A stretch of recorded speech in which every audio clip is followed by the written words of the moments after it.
Le corps, premier laboratoire de l'équilibre. Bonjour et bienvenue dans ce nouvel épisode du podcast Les Petits Sages. Aujourd'hui, nous allons explorer l'équilibre sous son angle le plus dynamique, celui du corps de l'enfant en plein déploiement. Pourquoi le mouvement est-il le socle de la pensée ? Comment l'enfant devient-il le propre chercheur de sa motricité ?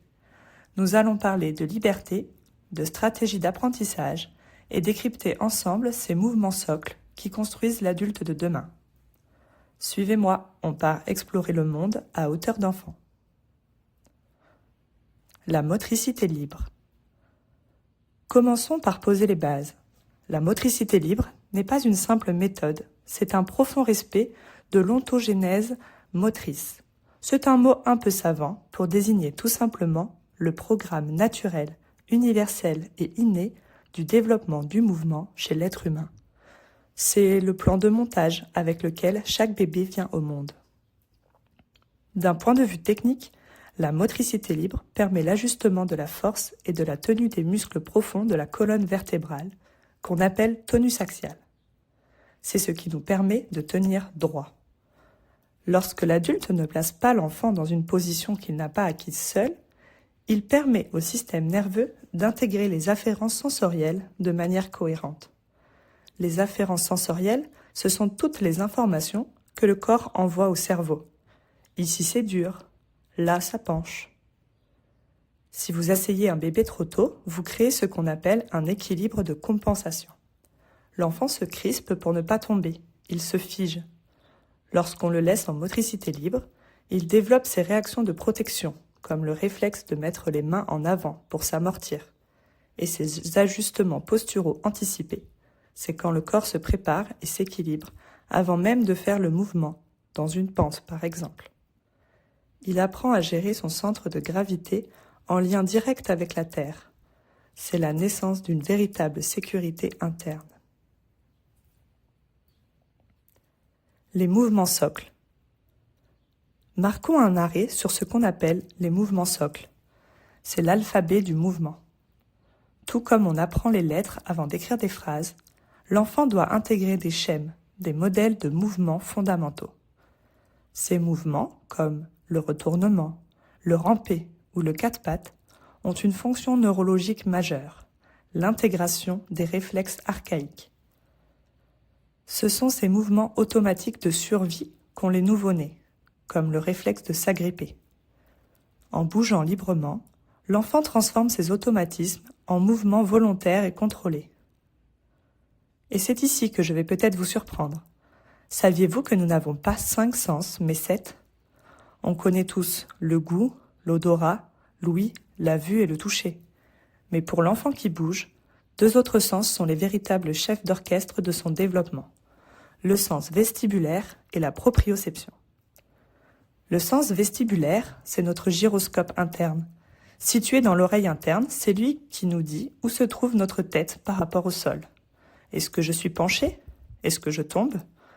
Quand l'enfant rampe ou grimpe, il stimule ce sens en permanence. C'est la base de son équilibre et de sa coordination œil-main. La proprioception, c'est notre GPS corporel.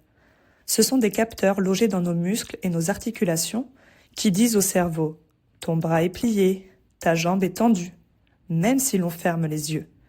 Il nous permet notamment de monter une échelle. Lors des mouvements socles, comme le passage au sol, ces 2 sens travaillent à plein régime. En rampant, l'enfant écrase ses articulations contre le sol. Il envoie des messages massifs à son cerveau pour lui dire « voilà où s'arrête mon corps ». C'est ce qu'on appelle la maturation sensorielle. Et neurologiquement, c'est fascinant. En rampant de façon alternée, l'enfant exerce sa coordination croisée, bras gauche et jambe droite en même temps. C'est la première fois que les 2 hémisphères du cerveau communiquent autant pour coordonner une action. Ces mouvements ne sont pas des options ou des étapes qu'on peut sauter. Ce sont les fondations de toute la pyramide de son développement futur. L'enfant stratège. Passons à la verticalité. Chez les petits sages, on observe que chaque enfant est un stratège qui analyse son environnement selon le concept d'affordance. L'affordance, c'est la capacité d'un objet ou d'un lieu à suggérer sa propre utilisation. Par exemple, une marche d'escalier appelle l'enfant à grimper, un sol lisse l'appelle à glisser. Face à l'apprentissage de la marche, l'enfant va évaluer la surface au sol comprise entre ses deux pieds. Plus les pieds sont écartés, plus la base est large, plus on est stable. Si le sol est glissant, son cerveau va privilégier une stratégie de sécurité, le ramper ou le quatre pattes, car son centre de gravité sera bas. S'il a des points d'appui solides, comme une table basse, il va tenter le redressement. L'enfant choisit ses stratégies en fonction de l'économie d'effort. Certains vont préférer se déplacer sur les fesses, d'autres vont caboter de meuble en meuble comme un petit marin. Ce qu'il faut comprendre, c'est que ces choix sont des réponses intelligentes. Si vous lui donnez les mains pour faire marcher, vous coupez court à son analyse sensorielle.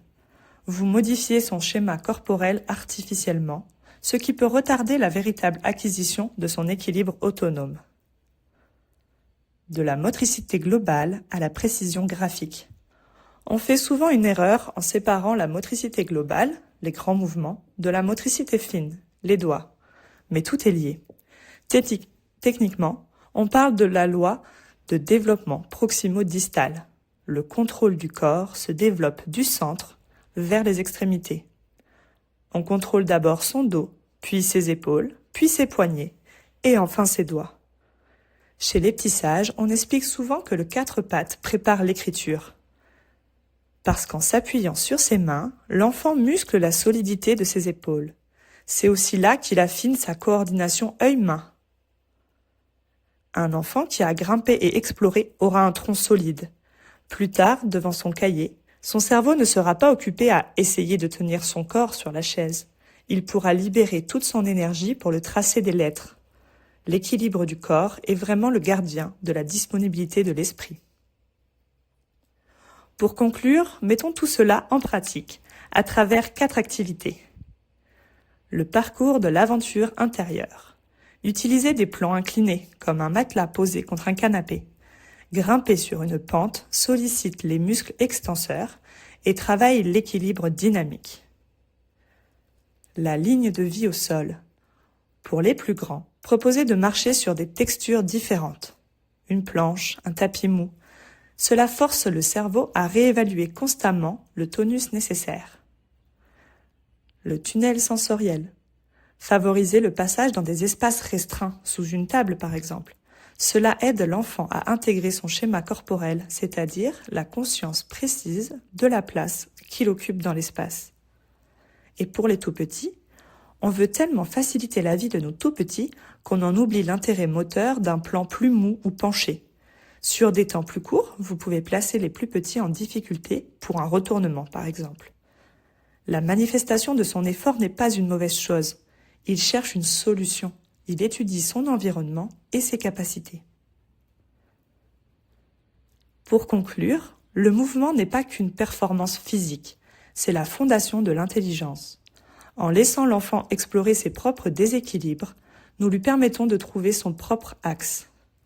À l'occasion de cette semaine, relevons le défi. Redonnons au corps sa place centrale. Moins de contraintes, plus d'espace et une confiance absolue dans les compétences de nos tout-petits. Merci d'avoir partagé ce moment avec moi et à très vite pour un prochain épisode.